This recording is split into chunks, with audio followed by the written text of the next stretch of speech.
एक कहावत हुआ करती थी कि डोम पासी चमार राजा बन जाए। रानी के पेट से ही राजा नहीं बनेगा, बल्कि नौकरानी के पेट से भी राजा बन जाएगा आदमी। और उसको उन्होंने रामनाथ कोविंद जी को मंदिर में नहीं जाने दिया जा रहा है।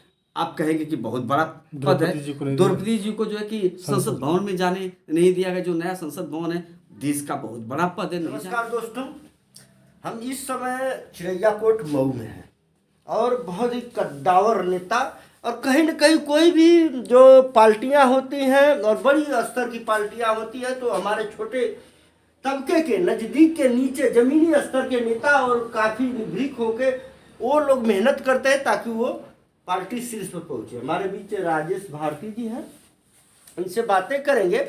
और एक बड़ा इनका मलाल है जो भारत रत्न के प्रति ये चाह रहे हैं कि कांसी राम जी को भी भारत रत्न से नवाजा जाए। इसके लिए काफ़ी मलाल महसूस कर रहे हैं। देखिए, सबसे पहले तो आपका स्वागत है, बहुत बहुत धन्यवाद आपको। जी जी। ये माननीय कांसी राम साहब जी के लिए एक बात आता है, कहते हैं कांसी राम तेरी नेक कमाई तूने सोती कौम जगाई। जी। यह बात इसलिए कही जाती है कि पूरे देश के बहुजन समाज को यदि राजनीतिक अनुभव या राजनीतिक पटल पर लाने का काम किया अगर किसी देश में किसी नेता ने, जी तो माननीय कांसी राम साहब ने। जी। और कांसी राम साहब जो है कि वाम से DS4 बहुजन समाज पार्टी की स्थापना करके उन्होंने, एक कहावत हुआ करती थी कि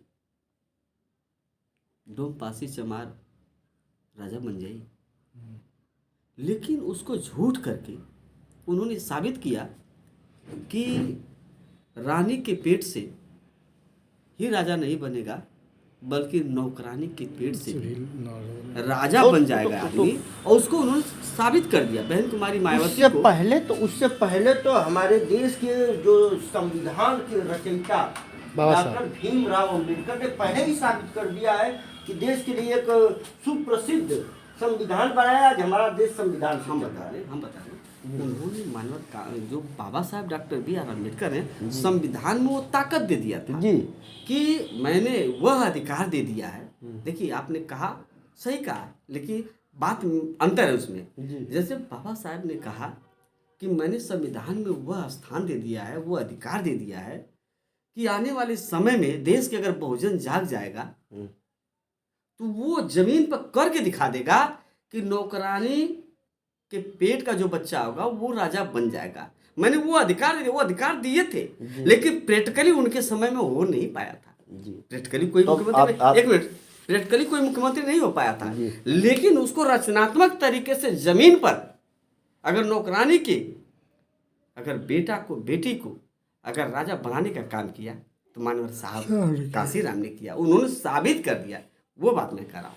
नहीं, ये तो बात है। इसमें एक बात बड़ी बात ये आ जाती है कि जैसे भाजपा कहती है कि हमने महामहिम द्रौपदी मुर्मू को राष्ट्रपति पद पे नवाजा, तो हमने तो एक पहले ही खाई समाप्त की है। हम बता दें आपको जी।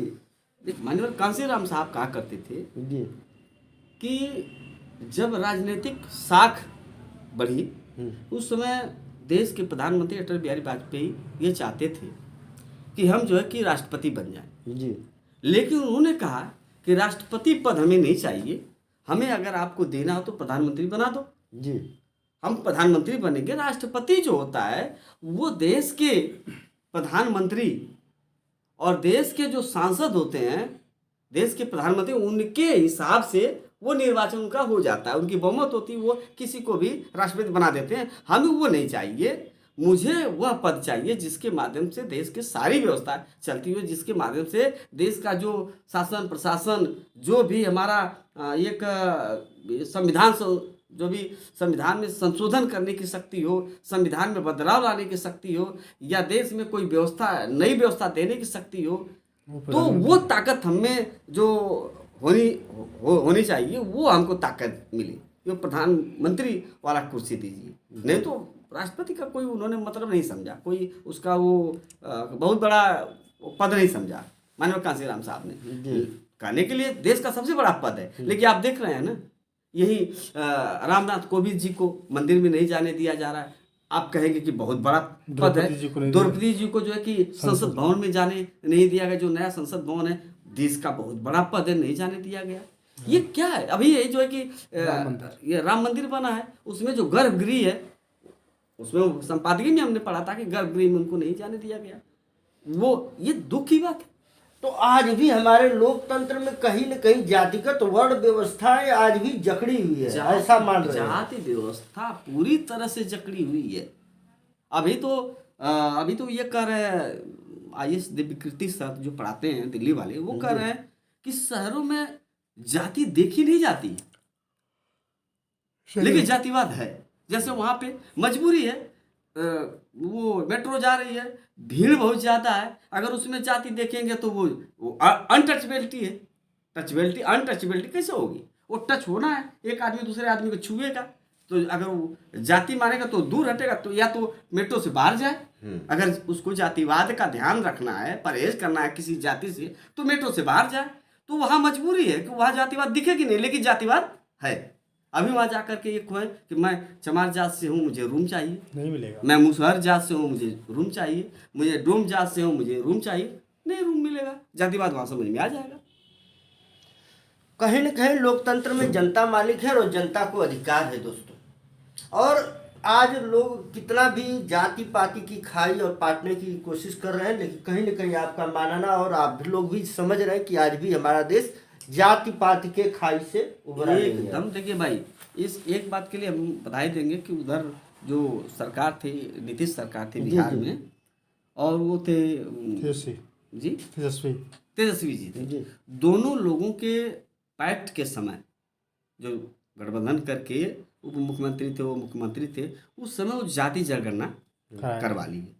पूरे देश में हम कह रहे हैं कि कुकुर बिलार अगर कंप्यूटर में खोजें तो कितने कुत्ते हैं, कितने बिल्ली हैं, कितनी पशु हैं, कितने पक्षी हैं, कितने शेर हैं, क्या है, उनकी गणना हो जाएगी, इतने हैं। तो उस तरह से जब यहाँ जाति लोगों ने जो बनाया है, तो गिनवाने में क्या दिक्कत है भाई? जैसे वहाँ के 1 मिनट वहाँ गिनाई गई, गिनवा दें, लेकिन ऐसा नहीं करेंगे। जाति गिनवा देंगे तो पता चल जाएगा कि अगर ए जाति का आदमी 80 है तो 80 उसको स्थान चाहिए। बी जाति का आदमी जो है कि 20 है तो उसको 20 स्थान चाहिए। सी नाम का आदमी 10 है तो उसको 10 स्थान चाहिए।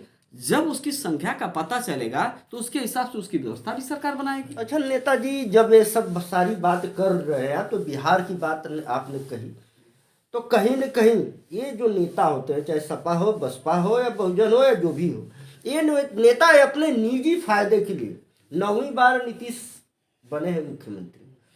कभी इस दल से कभी उस में जाते हैं, इस पार्टी में जाते हैं, कभी उस पार्टी में चले जाते हैं।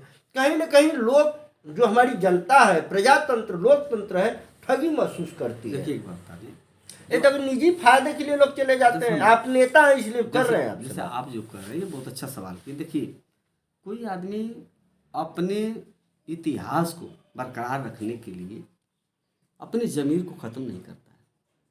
जैसे मानवर जो पूर्व मुख्यमंत्री लालू यादव थे जी, जेल में रहे,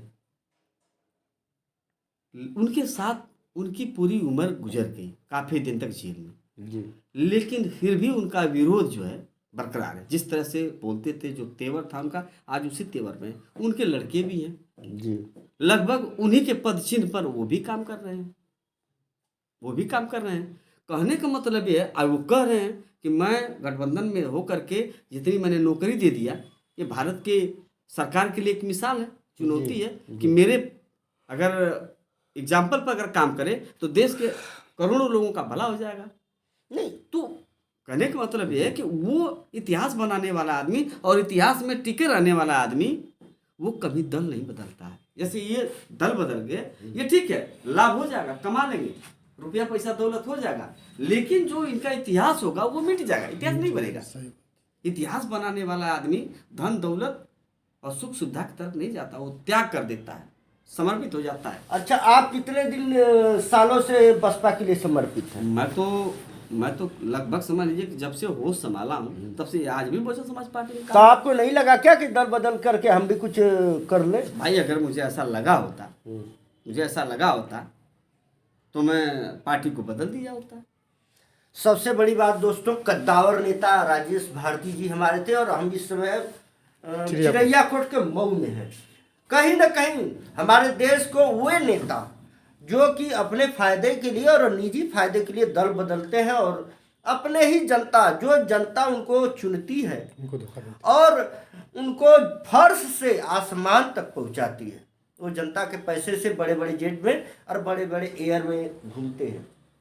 वो लोग, जनता भी ठगी महसूस करती है। हम चुनावी चर्चा के प्रति यहाँ पे आए थे और 2024 का चुनाव है, लोग अनेक हथकंडे अपनाएंगे, लेकिन कहीं न कहीं ऐसे नेताओं से जो दल बदलू हैं और जो देश को गुमराह करने का काम करते हैं, इससे जनता को बचना चाहिए और अपना बहुमूल्य वोट, जो हमारा संविधान हमें आज़ादी दिया है और हमें एक वोट का अधिकार दिया है ना, उसको अपने पूरी दमदारी से दें, ना कि किसी के गुमराह और बहकावे पर। बहुत बहुत धन्यवाद भारती जी। बहुत आपका भी बहुत बहुत